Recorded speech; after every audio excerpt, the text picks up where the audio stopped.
Բարադեսիել ռադիո լսողներ, հանրային ռադիոյի եթերում բարձր գրականություն նախագծի հերթական հաղորդումն է, ես Արմենիկ Նիկողոսյանն եմ։ Մենք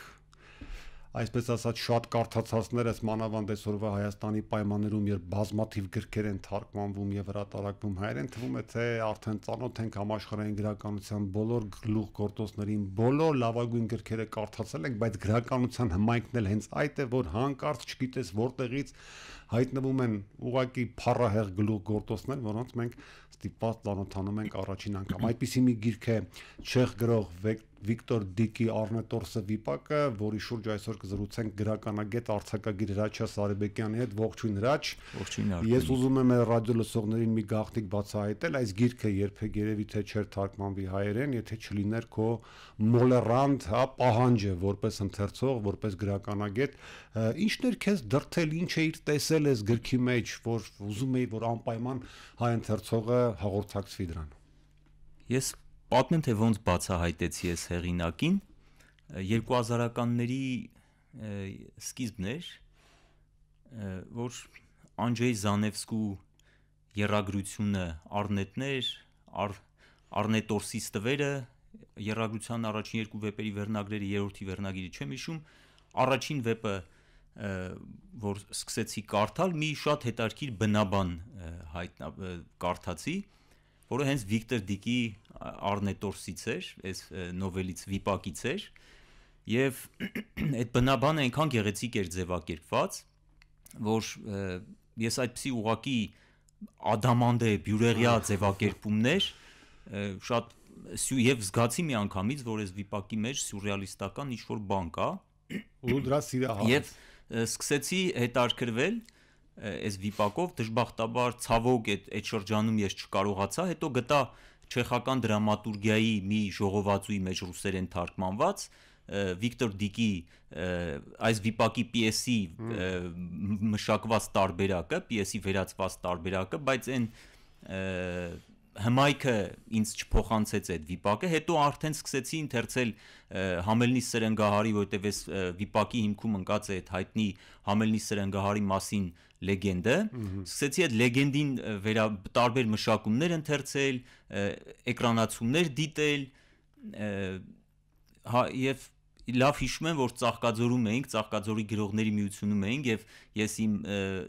նոթբուքը, իմ համակարգիչը բերել էի ու այնտեղ Հասմիկ Սիմոնյանը տարված էր անիմացիաներով, ես էլ միասին նայեցինք Իրժի Բարտայի Արնետորսը, որը շատ հետաքրքիր, երևի լավագույն անիմացիաներից մեկն է, շատ մռայլ այդպես համահունչ էկրանացում Վիկտոր Դիկի վիպակի եւ որոշ ժամանակ անց հայտնվեց մի սիրողական թարգմանություն ռուսերեն ինտերնետում, բայց այդ թարգմանությունն էլ ինձ դուր չեկավ եւ հիմա ես շատ ուրախ եմ, որ այս գիրքը ուղղակի հրատարակվել է եւ ես կարողացա գտնել այդ Անջեյ Զանևսկու բնաբանը, որը կուզեմ ընթերցել։ Ինչեւ կարդաս հրա շեշտենք, որ գիրքը թարգմանվել է չեխերենից եւ Ամասիա Հովհաննիսյանն է արել, այնպես որ մենք այստեղ էլ առավելություն ունենք, էլի, սովորաբար ասում են, չէ, այս ինչ ժողովուրդները մեծից առաջ են թարգմանության բան, բայց ասենք, որ այսպեսի փաստեր էլ կան։ Այո։ Անկասկած անդունդը գրավում էր Արնետորսին։ Այնտեղ կանգնել էր ասես մի ամբողջ հավերժություն, կանգնել ու նայում էր։ Համելնի բնակիչներին դուր չէր գա այդ հայացքը, անդունդը նրա ոտքերի տակ էր, իսկ հայացքի մեջ ասես միանգամից երկու անդունդ կար։ Փոխանցել է քեզ այս հատվածն հմայքը, որ ունեցել ես իր հետ առնչվելիս առաջին անգամ։ Այո,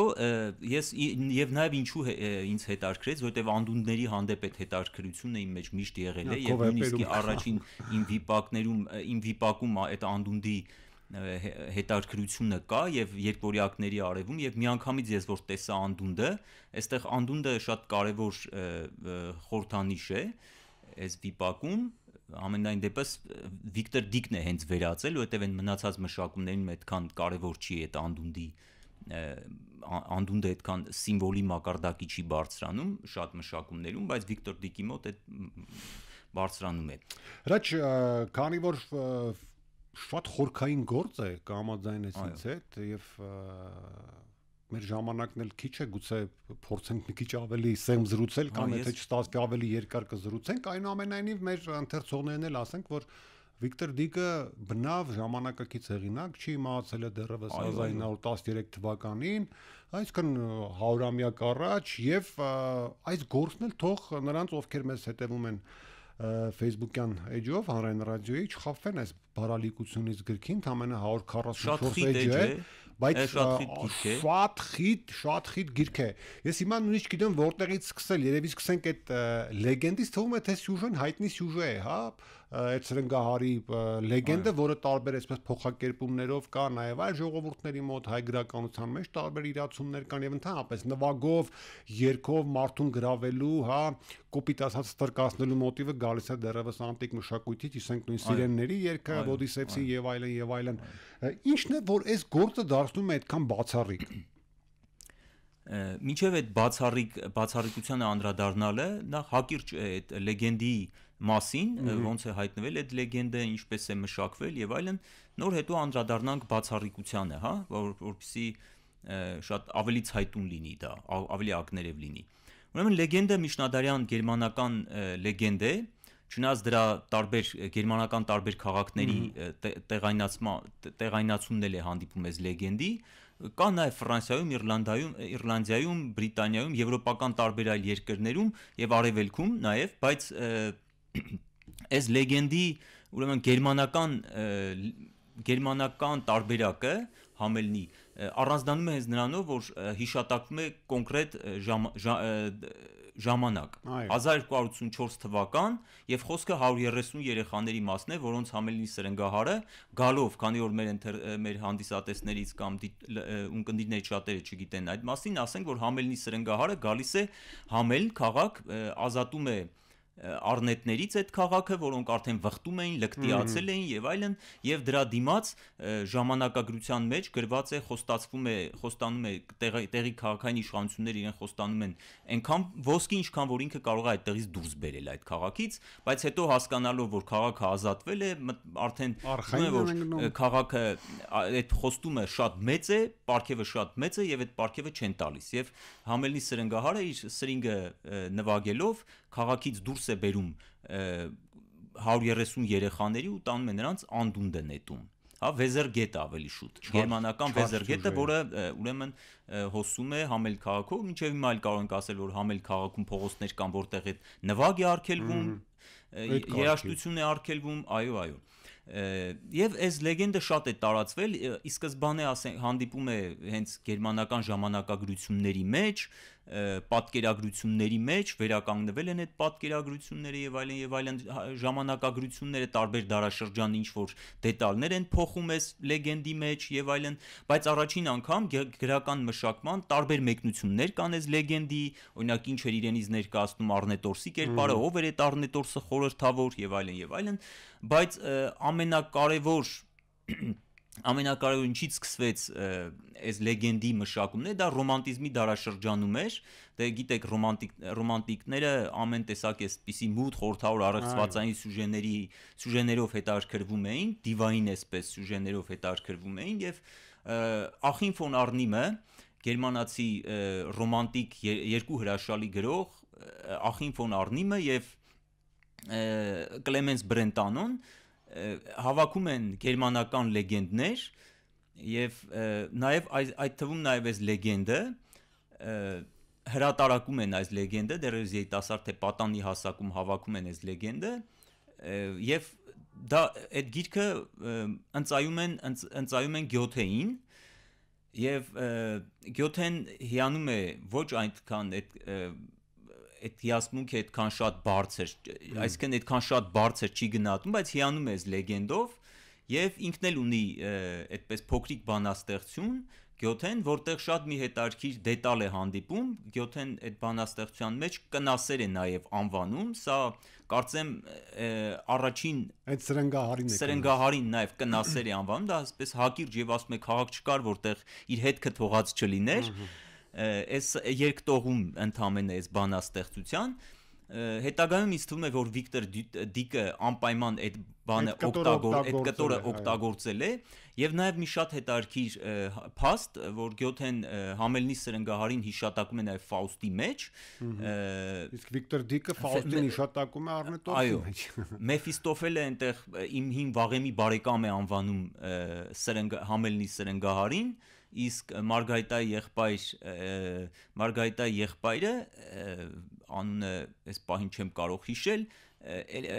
Մեֆիստոֆելին անիծյալ Արնետորս է անվանում այսինքն սա շատ հետաքրքիր է որովհետև լեգենդի այդ մեկնությանը անցնելիս մենք անպայման սա պիտի այս բաները մենք անպայման պիտի հաշվի առնենք եւ Վիկտոր Դիկն էլ անկասկած ուրեմն այս մշակումը Գյոթեի եւ Ֆաուստն է օգտագործել եւ Գյոթեի այդ բանաստեղծությունը ու գերմանական գրականության մեջ շատ են անդրադարձել ունի նաեւ թափառական առնետները վերնագրով բանաստեղծությունը նաեւ հայն են եւ հետաքրքիր է որ առաջին անգամ հայնեի մոտ այդպես քաղաքական ինչ-որ մեկնաբանություններ են տրվում այդ առնետների մասին է խոսում թե ովքեր էին այդ առնետները այ մենք խոսում ենք թե ով էր Արնետորսը բայց թե առնետներն ովքեր էին եւ Վիկտոր Դիկի մոտ Ֆաուստը այցելում է այսպես սրնգահարին հա եւ խորհուրդը ինչ որ բան է խորհուրդ է ուզում տալ եւ հետագայում այդ Ֆաուստի խորհրդով էլ փաստորեն Վիկտոր Դիկը Արնետորսը որը անուն չունի անծանոթ է այդ քաղաքում խորհրդավոր եւ բոլորը սարսռում են նրա հայացքից լռությունից խորհուրդ է տալիս այնինչ կատարում է բայց երեխաներին չի դուրս բերում իհարկե որ որոշ բաներ Վիկտոր Դիկը փոխել է ոչ թե երեխաներին այլ բնակիչներին աղջիկներին այո բնակիչներին իդեպ այդ կանանց մոտիվը Մարինա Ցվետաևայի պոեմում պիտի ասենք որ այդ մշակումները ոչ միայն գերմանական գրականության մեջ են այլև անգլիական գրականության մեջ Ռոբերտ Բրաունինգը ունի որ Խաչիկ Դաշտենցը թարգմանել է Համելնի նախշուն սրնգահարը ինչի նախշուն որովհետև այդ սրնգահարը միշտ խայտաբղետ հագուստով էր գալիս այդ քաղաքներ ու այդ սրա կերպարը ասում են ըստ այդմ որ գնչու է եղել իրականում Համելնի սրնգահարը այդպիսի անհեթեթ մեկնաբանություններ էլ կան ոմանք էլ ասում են իբր այլ մոլորակային է եղել այդ մեկնություններից Համելնի սրնգահարը այսպես անհեթեթ մեկնություններ էլ կան իհարկե այս Համելնի լեգենդում կան պատմական իրադարձություններ մանկանց խաչակրած արշավանք գուցե այսպիսի պատմական իրադարձություններ են ժանտախտ եւ այլն նման պատմական իրադարձություններ են գուցե տեղ գտել բայց մեզ հետաքրքրում է այս լեգենդը որպես արքետիպ որպես գրական մշակման մեջ բացահայտված էսպես հնարավորինս շատ իմաստներ բացահայտած արքետիպ որը իմ ամենասիրելի փաստորեն դարձավ Վիկտոր Դիկինը որովհետեւ շատ ընդգծված է այն իմաստը որը ես էի տեսել ես էի ուզում տեսնել այս ստեղծագործության մեջ ովքեր են առնետները Վիկտոր Դիկը գալիս է առնետը դա մարդկային անգիտակցական ենթագիտակցության անգիտակցականի մեջ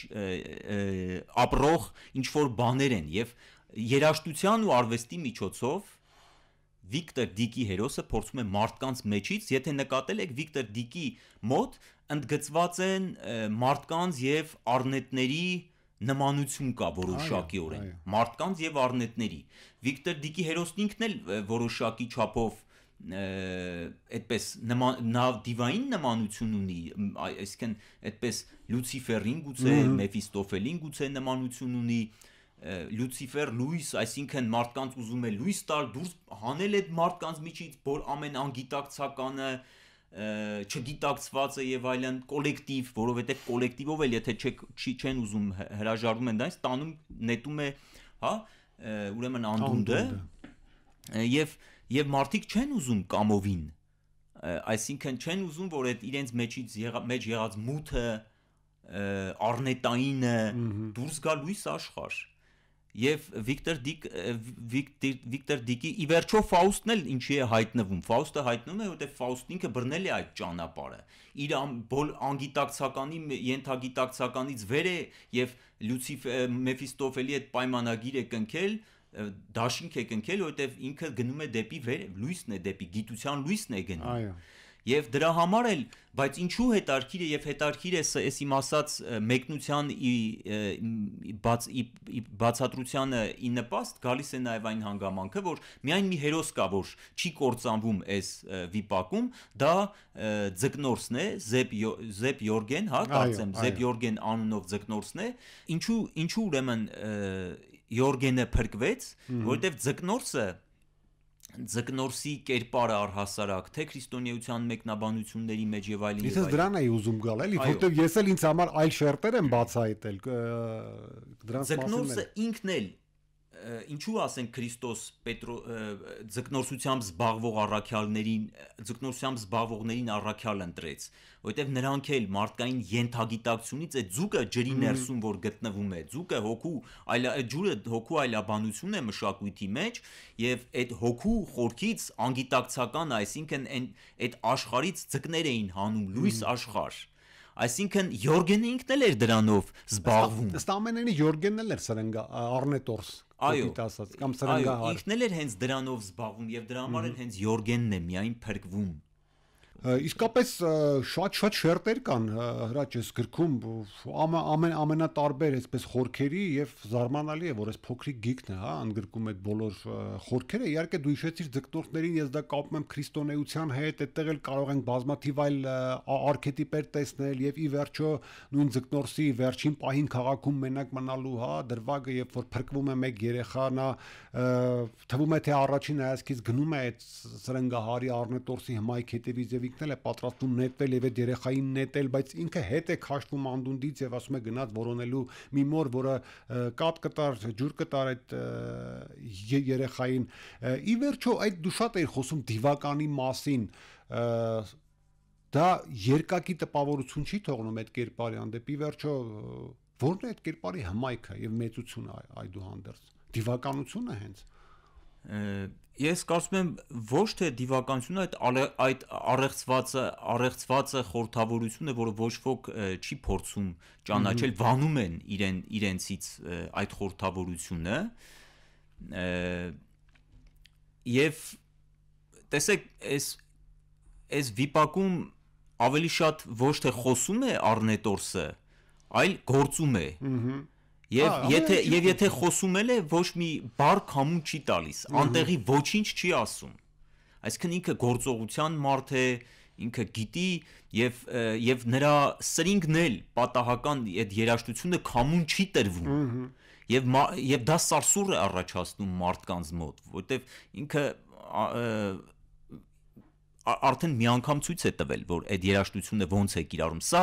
արվեստի դիպուկության մասին է, թե ոնց կարող է արվեստը փոխել մարդկանց։ Մարդիկ չեն ուզում արվեստից հարաբերվել։ Այո, դա նրանց խորթ է թվում։ Արնետորսը պարտադրում էր արվեստ, հա, Արնետորսը պոետ էր։ Նա